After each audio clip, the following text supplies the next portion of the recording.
30 მარტს ფოთის შუქურაზე რო გადავიღე ვიდეო, სადაც ვსაუბრობდი არტემ ვორონცოვის ინიციატივაზე, იმასთან დაკავშირებით, რომ მას უნდა რომ ჩვენ შევთანხმდეთ იმაზე, რა თარიღი ავირჩიოთ, იმისთვის, რომ ის თარიღი გამოვაცხადოთ ქართველობის საერთაშორისო დღედ.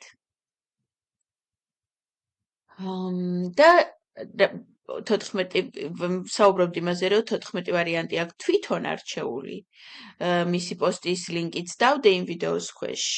შემოგთავაზეთ, რომ გენახათ ის პოსტი, აგერჩიათ რომელიმე ვარიანტი იქიდან, ან ჩემთან ერთად გემსჯელათ რა ვარიანტი, იმიტომ რომ მე არჩეული ვარიანტებიდან ბოლომდე არც ერთი არ მომეწონა.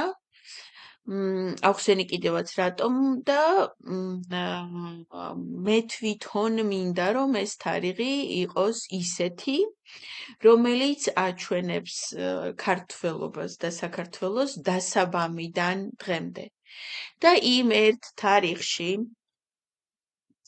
რომელთაც თან ახსნილი იქნება კონკრეტულად ეს თარიღი რატო, გამოჩნდება საქართველოს არსებობის პირველი დღიდან დღემდე. რა თქმა უნდა, იმისთვის, რომ ჯერ ჩვენ თვითონ შევთანხმდეთ ამ თარიღზე, მერე ეს დღე დავაწესოთ, მერე ეს დღე ნელ-ნელა გახდეს რეალურად და ნამდვილად საერთაშორისო და მართლა მთელი მსოფლიო ქართველობის დღეს აღნიშნავდეს, ამას შეიძლება საუკუნე ჩვენი ისეთი აქტიური მუშაობა დაჭირდეს, ან არა ერთი საუკუნე, მაგრამ თვითონ იდეა მე მომწონს, ამიტომ შეგვიძლია ამაზე ვილაპარაკოთ და მე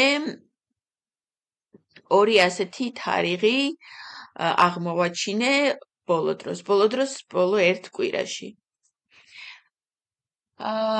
პირველი თარიღი უკავშირდება ჰემატრიას, ქართული ანბანის ჰემატრიას და ბატონ ალეკო ცინცაძეს, თუმცა ჰემატრიაზე არ არის ახლა ეს დაფუძნებული, რასაც ილაპარაკებს. და მეორე თარიღი ბატონ კარლო ბარბაქაძეს ენის ელემენტარული თეორიის აღმოჩენის დროს. ორივე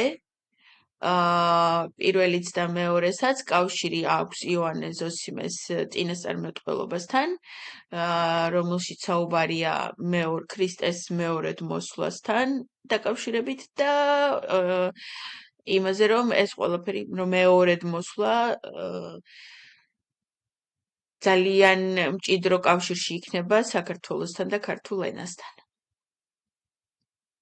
მე მეორე ვარიანტი უფრო მომწონს, ბატონი კარლოს აღმოჩენის ვარიანტი და დაინახავთ რატომაც, მაგრამ დავიწყებ მაინც პირველით. პირველში, აი მე ხომ მინდოდა რომ ჩანდეს დასაბამიდან მთელი აი ამ რა ვიცი, ჯერ დათვლილი არა გვაქვს რამდენი საუკუნე ვარსებობთ, მაგრამ აი დასაბამიდან მთელი საუკუნეები რაც არსებობს, დღემდე რომ ჩანდეს რა არის ქართველობა და ის რამდენად დიდია და რამდენად ყოვლისმომცველია მთელი კაცობრიობის მასშტაბით და აი პირველში ჩანს ეს დასაბამი, ასევე ჩანს საქართველოს როგორ გადავიდა ქრისტიანობამდე რელიგიიდან ქრისტიანობაში. და საერთოდ მთელი სემიტური რელიგიები როგორ წამოვიდა იქიდან, რასაც ქართული ენა და ქართული რელიგია წარმართული სიტყვა სწორია. ქრისტიანობამდე რელიგია მე უფრო მომწონს, იმიტომ რომ სიტყვა წარმართულთან რაღაცა ნეგატიური ასოციაციები გვიჩნდება. მოვუსმინოთ ჭერ ბატონ კარლოს უკაცრავად ალეკოს, ბევრი ლექცია აქვს YouTube-ზე ბატონ კარლოსგან განსხვავებით. ბატონ კარლო მე მგონი პირველად ჩემს YouTube-ზე მოხდა, მანამდე მე მგონი YouTube-ზე არსად არ ყოფილა.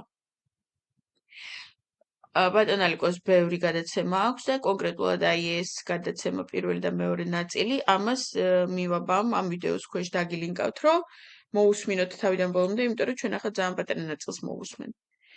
მეორე გადაცემის დასაწყის.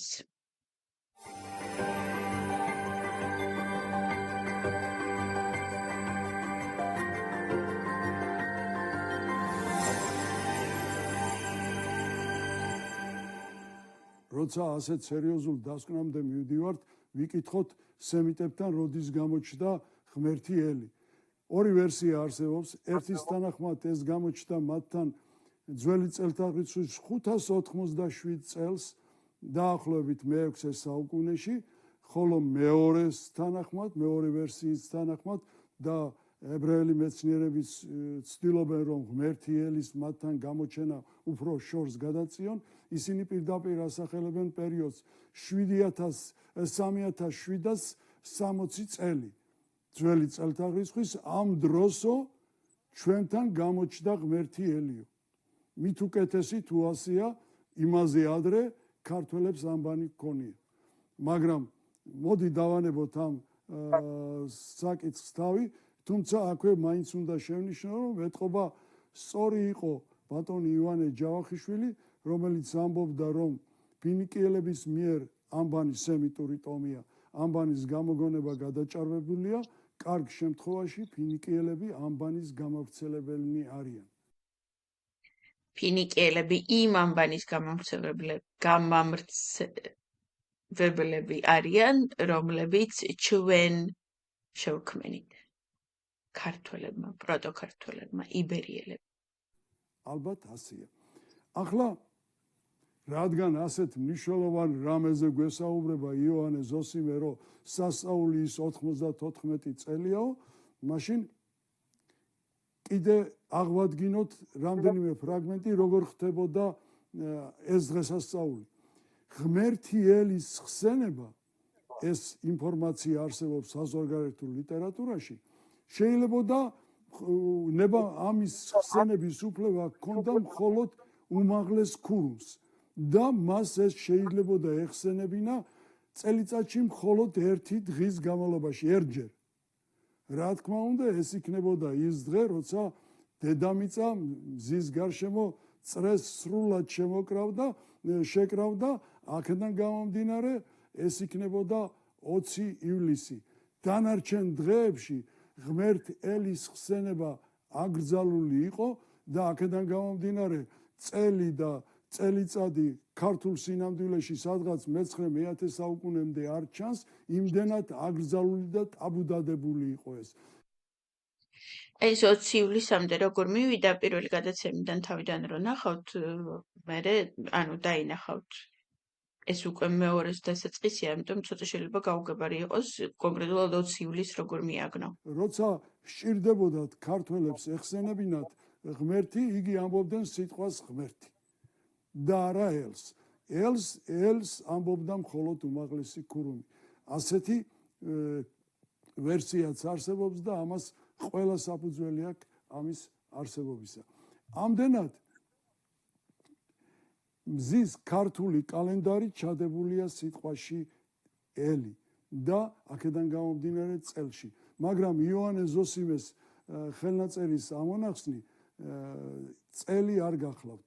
იგი თავის ამონახს თავის ხელნაწერში არ გაიმეორებდა და არ იტყოდა, რომ თუ კი სიტყვას დაასახელებდა, მაშინ რაღა ამოხსნა იყო.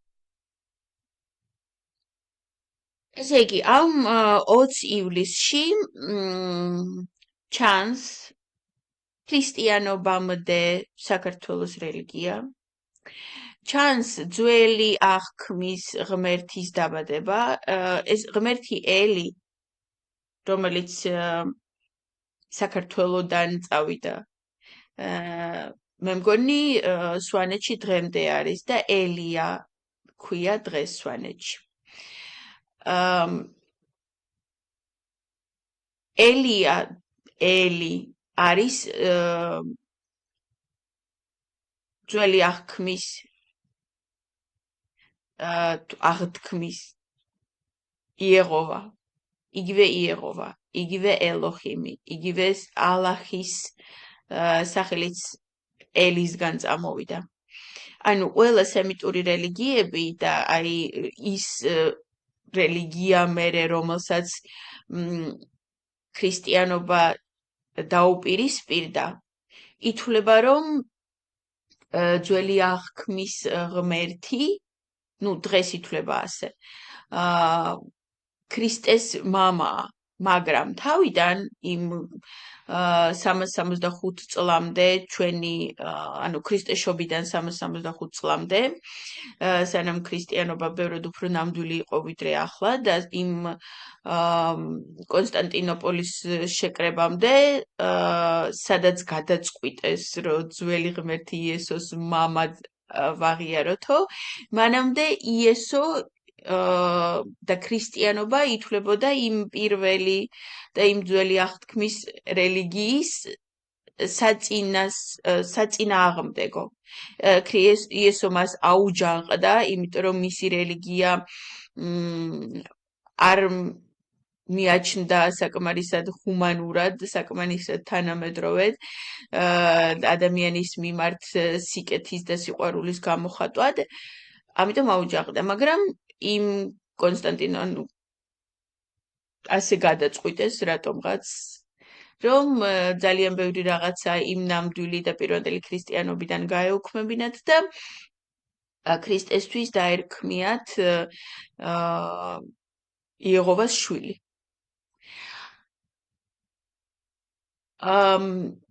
და აი ამ ახლა რომ აგრძელებს კიდე საუბარს ბატონი ალეკო, აქ ამბობს, რომ სიტყვა წელიწადი რას ნიშნავს.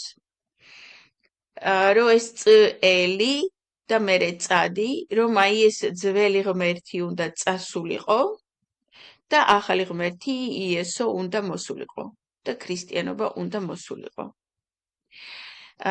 ამაშიც აჩვენებს როგორ იშვება ქრისტიანობა ქართველობიდან. აი ეს ყველაფერი ჩანს აი ამ ერთ თარიღში. ახლა რა ჩანს მეორე თარიღში,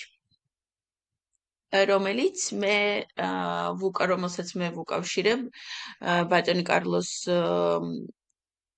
ენის ელემენტარული თეორიის აღმოჩენის თარიღებს. ანუ ბატონ კარლომ აღმოაჩინა ეს 1995 წელს და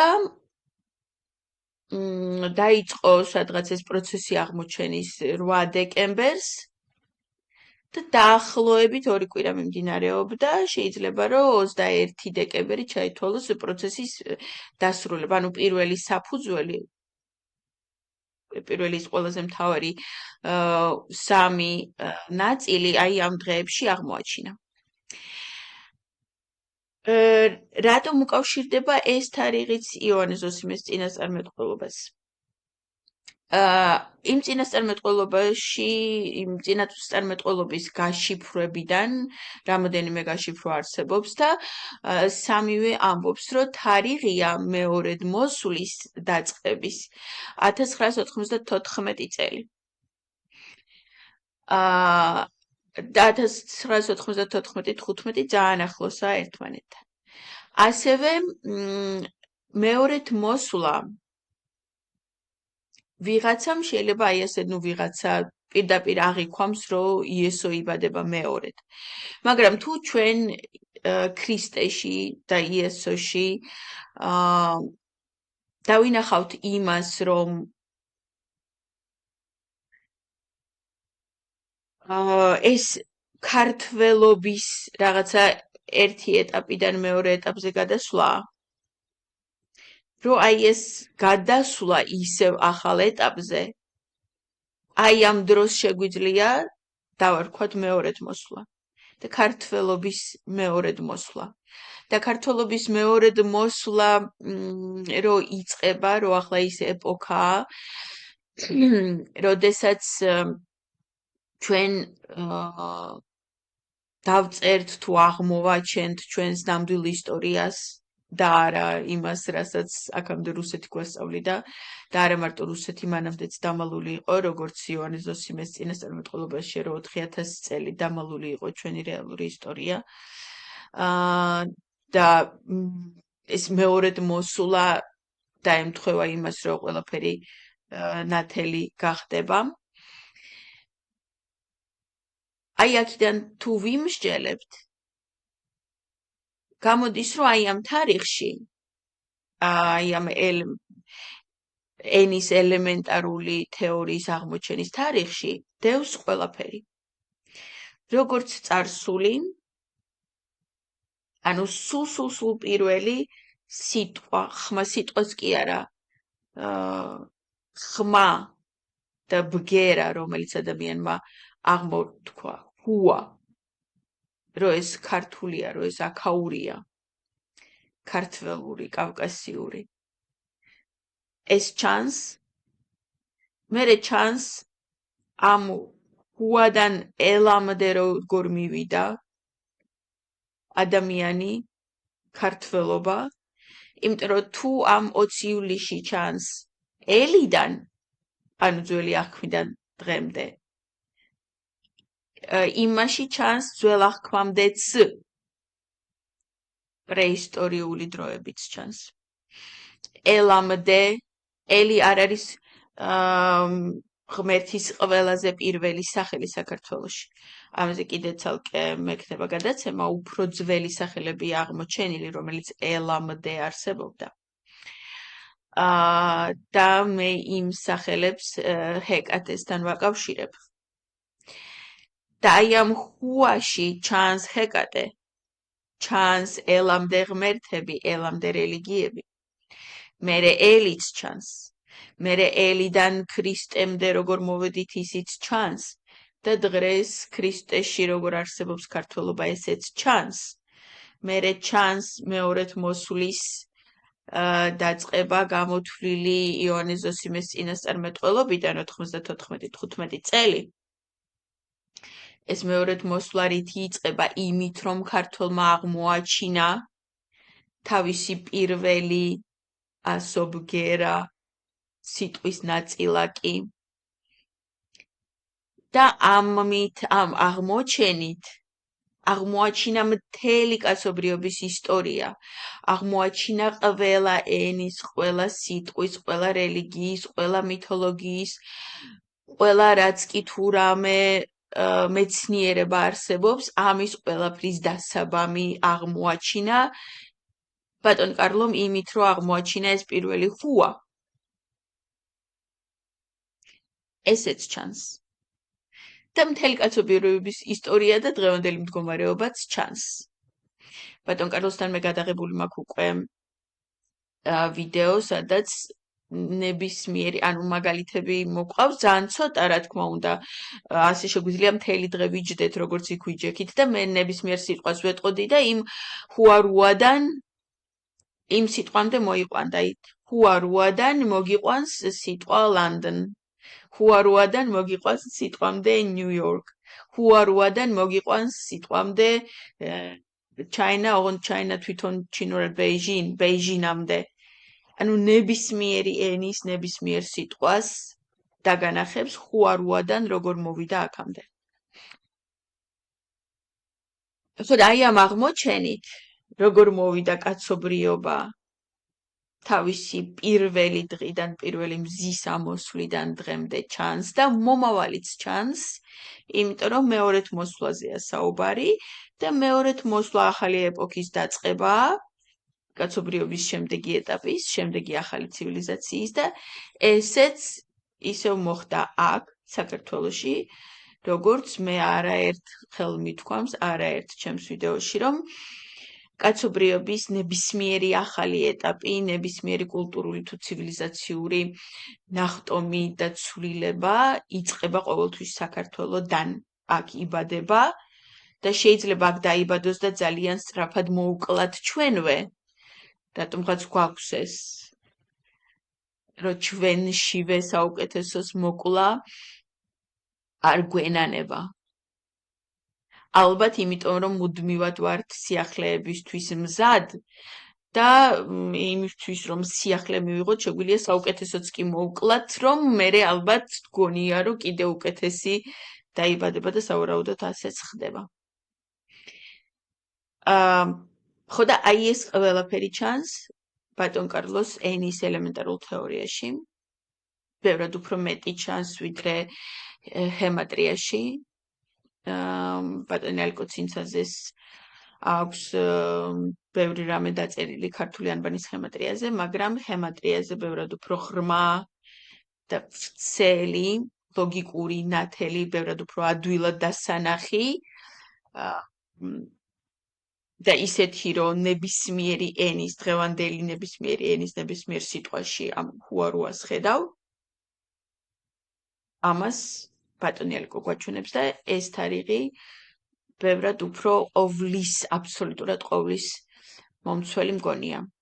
ანუ 21 დეკემბერი ბატონი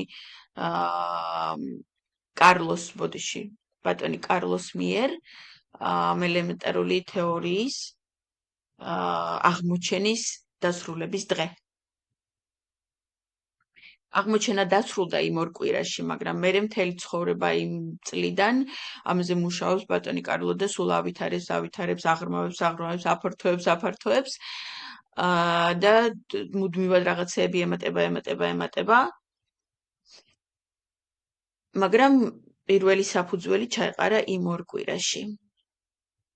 8-დან 21 დეკემბრამდე და 21 დეკემბერიც უფრო მეტად მიმოჩნია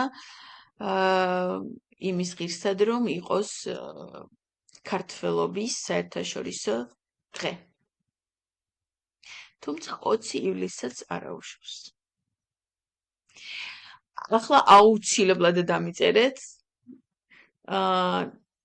რამდენჯერაც შემოგთავაზეთ, რომ მოდით ვიმსჯელოთ კონსტრუქციული კომენტარები დამიწერეთ, რაღაცა იდეები შემომთავაზეთ, ანუ დეოკუპაციის პოლიტიკაზე როცა ვლაპარაკობ, მაშინ ამ თარიღებზე როცა ვილაპარაკე, იქაც გითხარით, რომ რაღაც თქვენი იდეები ჩამოყარეთ მეთქი, არც ის არ გააკეთეთ არასდროს, არც ეს. და დავიჯერო ახლა არასდროს არანაირი იდეა არ მოგივიდათ თავში და არანაირი აზრი არ დაგებადათ, ხო არ არსებობს. არ არსებობს. ამიტომ აუცილებლად დამიწერეთ ერთი წამი.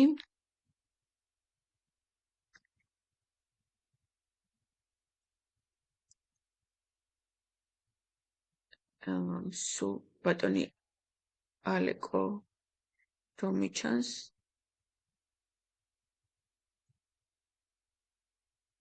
ბატონი კარლოც გამოვაჩინოთ. ეს არის მეორე თარიღის ავტორი. და ვიმსჯელოთ. გარდა იმისა, რომ საქართველო დეოკუპირებული იქნება და შავ ზღვაზე რუსი არ იქნება, იმასაც მოვესწრებით, რომ ქართველობის საერთაშორისო დღე გვექნება. მომავალ შეხვედრამდე.